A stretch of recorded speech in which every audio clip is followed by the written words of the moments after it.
now that Kyle Tucker has landed in Los Angeles. This just in. Literally, this is breaking per Will Salmon. Bo Bichette to the Mets.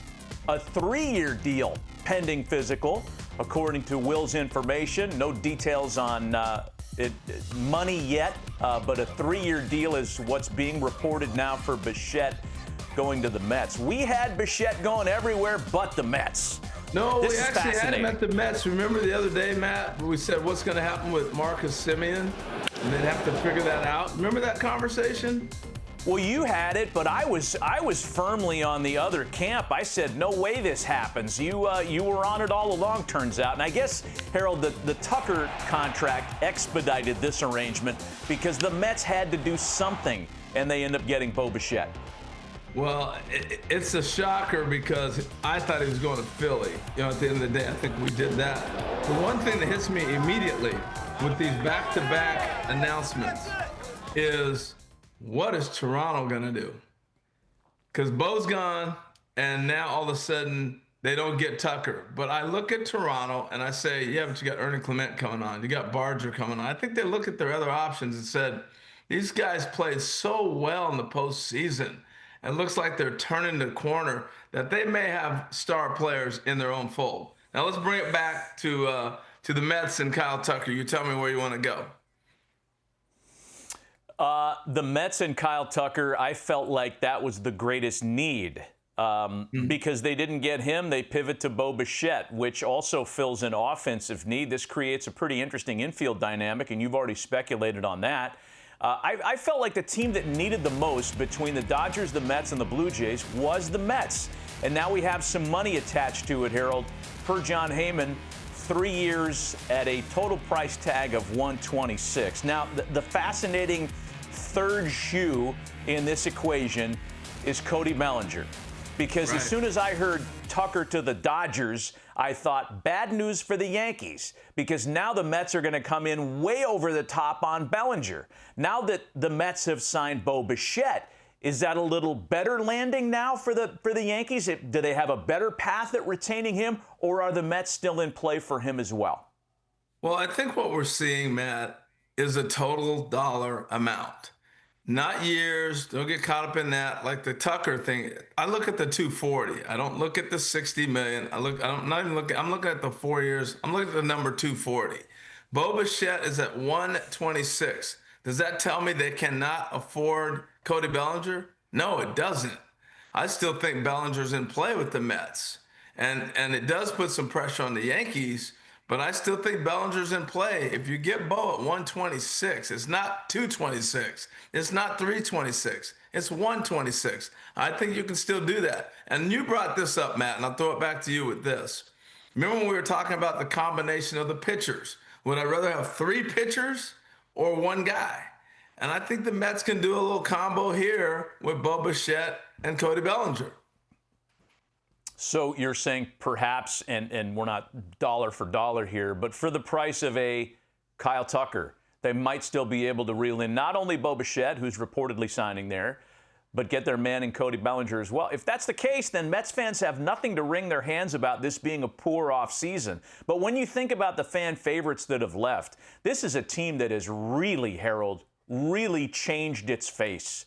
The trade with the Rangers is one part of it. Losing Edwin Diaz to the Dodgers, losing out on Kyle Tucker, losing Pete Alonso to the Orioles, the Mets are going to look a lot different in 2026.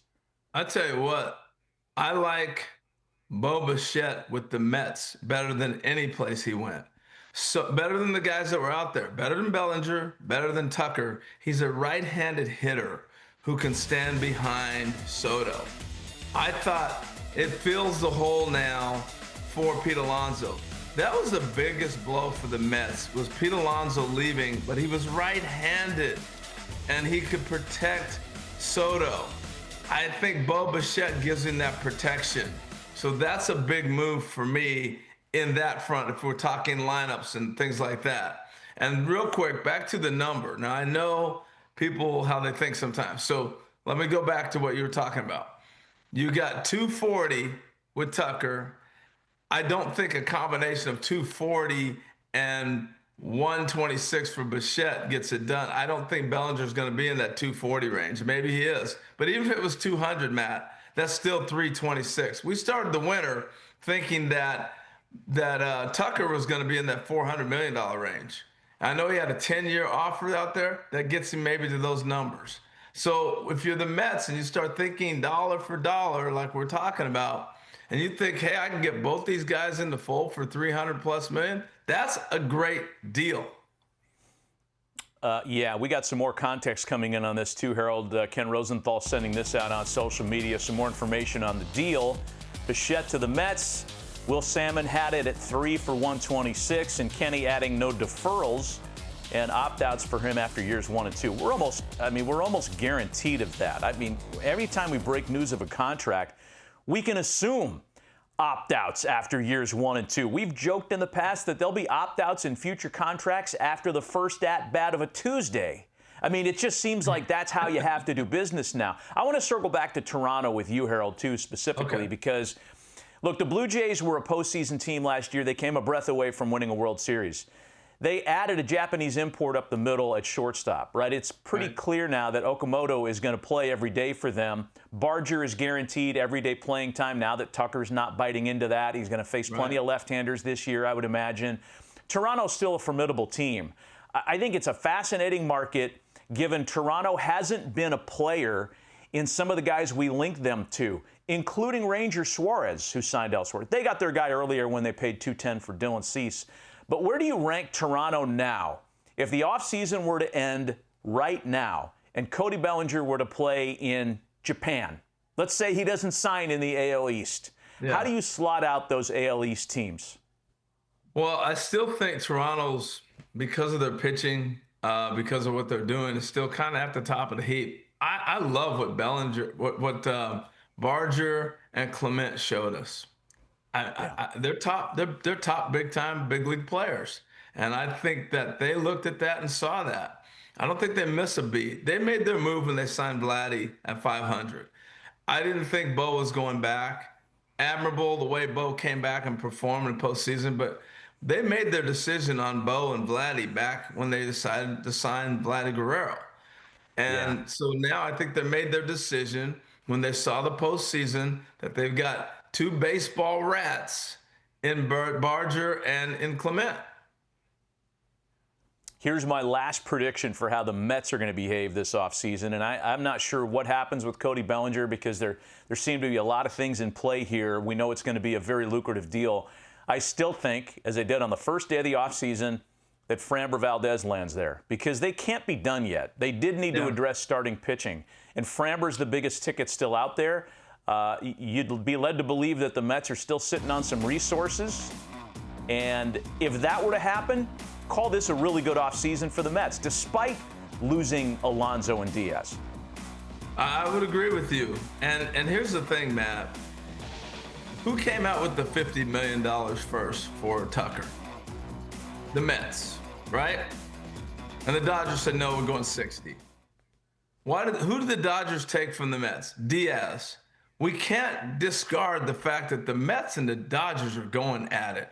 And I think the Mets are going to spend what they need to spend to get back to where they need to get to. They've missed out on two guys the Dodgers snatched from them. They really didn't want Pete back. He ended up going to Baltimore. Had he been in the crosshairs of the Dodgers, he may be a Dodger. This is a battle between two titans right now. You know, I'm thinking about the Mets infield, Harold, and we're getting some further context on the Bo Bichette signing. JP Morosi is saying, per sources, that Bo Bichette's expected to play third base. So when you look at them third to first, Bo Bichette, Lindor, Marcus Semien, and Mark Vientos, who's going to get an opportunity to play every day at first base. Vientos possibly platooning with Jorge Polanco, who we kind of forgot about joining the Mets because that happened a month or so ago. Yeah, it's a pretty good infield. It's long in the tooth, with the exception of the kid of Vientos. But man, I dare I say that's a better group than what they had last year. And then the question is this: what happens to Luis Angel Acuna? What happens to Brett Beatty? Two pretty good players that are all of a sudden pushed into platoon roles. Well, it's definitely getting better. And the one thing I was looking at when I was looking at that lineup, Lindor's versatile enough to hit third. or fourth or behind Soto. You know, you can put Marcus Simeon up at the top, or he can protect people. You can move Bo around other than the two spot. So they've got guys that can really hit and make sure the guys around them are getting pitches to hit. I look at that. And when I use the word versatility, I didn't even talk about they're more athletic than they were a few months ago. So this may be a better team when it all shakes out and said and done. Before we go to a break, I want to ask you one question because we got Will Salmon coming on to join us. He broke this whole thing. For a player who's close to 30 in Bo Bichette, who has played his entire professional career at a shortstop position, he's played a little second base, I think, as an amateur, but he's never played third base since he signed his pro contract after he was drafted. Any concern for you with that moving forward? I think third base is easier to play nowadays than maybe 20 years ago because guys are not bunting. You're not having to play in and have to react as much as before. So he can now almost play. He played all those years in a shift before they changed the rules. So he's almost playing a shift. So he's been on the left side of the infield. It will be an adjustment. Don't get me wrong. I'm not saying he's not going to have to go through some growing pains, but he's got arm strength because he can play shortstop, throw a ball from the hole. Now you're at third base stationary. He's got great reactions. I think he'll be a really good third baseman. And I don't think Bo agrees to this deal, knowing there are other options out there, if he doesn't think he can play third base. Great point. Great point. He's also got a great shortstop next to him. So maybe Frankie Lindor plays a step to his right in 2026.